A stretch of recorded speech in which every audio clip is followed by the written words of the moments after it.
ମାମା ଖାଇସାରିଲା ପରେ ଦିହି ପରେ ବସିକି ଏଇସବୁ କ'ଣ କାମ କରୁଛ ତମେ ନ ଶୋଇକି?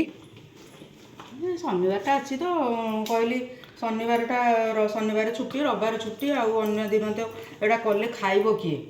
ବାବା ତ ଅଫିସ୍ ପଳାଉଛନ୍ତି ତୁ ବି ତ ରହୁନୁ ଆଉ ମୁଁ କରି କ'ଣ ଏକୁଟିଆ ଖାଇବିନି ନା କ'ଣ? ଏଇଥିପାଇଁ କହିଲି ଶନିବାରିଆ ଟିକେ କରିଦେଲେ ସମସ୍ତେ ଖାଇବାକୁ ହେବ ମୁଁ ସେଇଥିପାଇଁ କରୁଛି। କେତେ ସମୟ ଯାକେ ଏଇଟା ଏବେ କରିବ? ତମର ତ ହାତ କାଟୁଛି କହୁଥିଲ। ହାତ କ'ଣ ଏଇଟା କେତେ ସମୟ ଟିକେ ବୁଲେଇ ଦେଲେ ହେଲା ଆଉ ହାତ କାଟିବ ବୋଲି ତ ସବୁ କାମ ହେଉଛି ଆଉ ଏଇଟା ହେବନି ସବୁ ହେବ ସେଇଥିରେ ସବୁ ହେଲେ ଠିକ୍ ଚାଲିବ। ସବୁ କ'ଣ କ'ଣ ପକାଉଛ?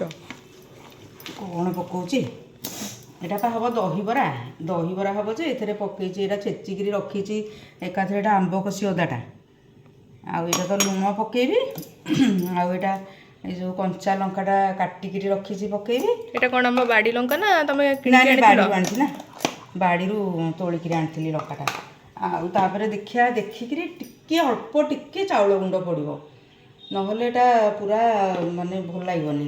ଏଇଟା ପୁରା ପାଲିସରେ ବଟା ହେଇଛି ଆଉ ଏଇଟା ଚୋପା ଲଗା ବିରିରେ ହେଇଛି ସେଇଥିପାଇଁ ଦେଖୁନୁ ଟିକେ ଚୋପା ଅଛି।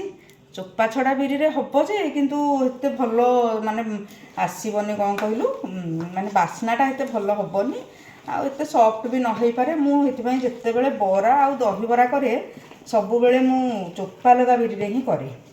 ଟିକେ ପରିଶ୍ରମ ସେଇଟା କ'ଣ ଟିକେ ପରିଶ୍ରମ ପଡ଼ିବ କରେ ଆଉ ଏଇଟା କରିଛି କ'ଣ କହିଲୁ ମାନେ ତେଲ ଫୁଟେଇକିରି ତା ଦେହରେ ହେଙ୍ଗୁ ଫୁଟଣ ଶୁଖିଲା ଲଙ୍କା ଆଉ ଭେସୁଙ୍ଗା ପତ୍ର ଫୁଟେଇକିରି ପାଣି ଦେଇଛି। ଏଇଟା ଦହି ପାଣିଟା ତିଆରି ହେବ ଫୁଟେଇକି ରଖିଦେଇଛି। ଏଇଟା ଟିକେ ମାନେ ଉଷୁମ ଅଛି ତ ସେଥିପାଇଁ ଏଇଟା ଦେଇନି ଦହି ଏଇଟା ଦହି ରଖିଛି।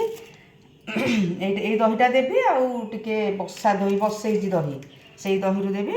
ଏଇ ଦହି ପାଣିଟା ରେଡ଼ି ହେବ ତାପରେ ଏତକ ଯାକ ଏଥିରେ ପକାଇବି ଆଉ ଏଥିରେ ଅଦା ଛେଚା ବି ପକାଇ ଦେଇଛି ଆଉ ତା ଦେହରେ ପଛରେ ପକାଇବି ଜିରା ଗୁଣ୍ଡ ଆଉ ଲଙ୍କା ଗୁଣ୍ଡ ଏଇ ଦୁଇଟା ଏଥିରେ ପଡ଼ିବ ଆଉ ଏଇଟାରେ କିନ୍ତୁ ଆମ୍ବ କଷି ଅଦା ପକାଇବି ଆଉ କଞ୍ଚା ଲଙ୍କା ଆମ୍ବ କଷି ଅଦା ଲୁଣ ଆଉ ଟିକେ ଚାଉଳ ଦେବି ଦେଇକିରି ବରାଟାକୁ ଛାଣିବି ତାପରେ ଏଇଥିରେ ଦହି ମିଶିବ ଏଇଟା ସବୁ ମିଶିଲା ପରେ ହେବ ଆଉ।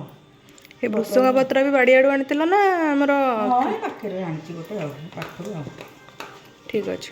ହଁ ତାପରେ ଛାଣିବା ଆଉ ଛାଣିବା ଆରମ୍ଭ ହେଇଗଲା ଆଉ ଏତକ ଯାକ ଯେଉଁ ବିରି ଅଛି ଏଥିରୁ ଅଧାରୁ ଅଧିକ ବରା କରିବି ଦହିବରା ପାଇଁ ଆଉ ବାକି ତକ ରଖିଦେବି। ଏଇଠି ଦେଖନ୍ତୁ ପିଆଜ ଆଉ ଭେସୁଙ୍ଗା ପତ୍ର ଜିରା ଆଉ ଏଇଠି ସୁଜି ରଖିଛି ଏଇଟାକୁ ପକେଇକିରି ବରା ଛାଣିମି ଆଉ ଏଥିରେ ତ ପଡ଼ିଛି ମାନେ ଆମ୍ବ ଅଦାଟା ପଡ଼ିଛି ଆଉ ବାକି ପିଆଜ ଭୃଷଙ୍ଗା ପତ୍ର ଏତିକ ପକେଇଦେଲେ ମୋର ବରାଟା ହେଇଯିବ ଆଉ ତାପରେ ଟିକେ ପକେଇବି ଅଦା ମାନେ ସାଦା ଅଦାଟା ଟିକେ କାଟିକିରି ପକେଇବି ବରା ହେଇଯିବ ଟିକେ ଆଉ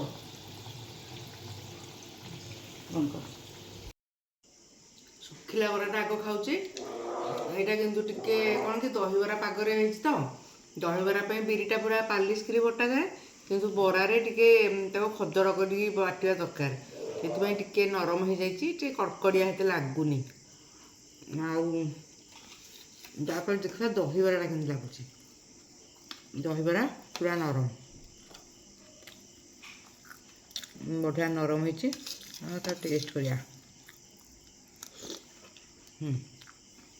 ଏଇଟା ଠିକ୍ ଅଛି।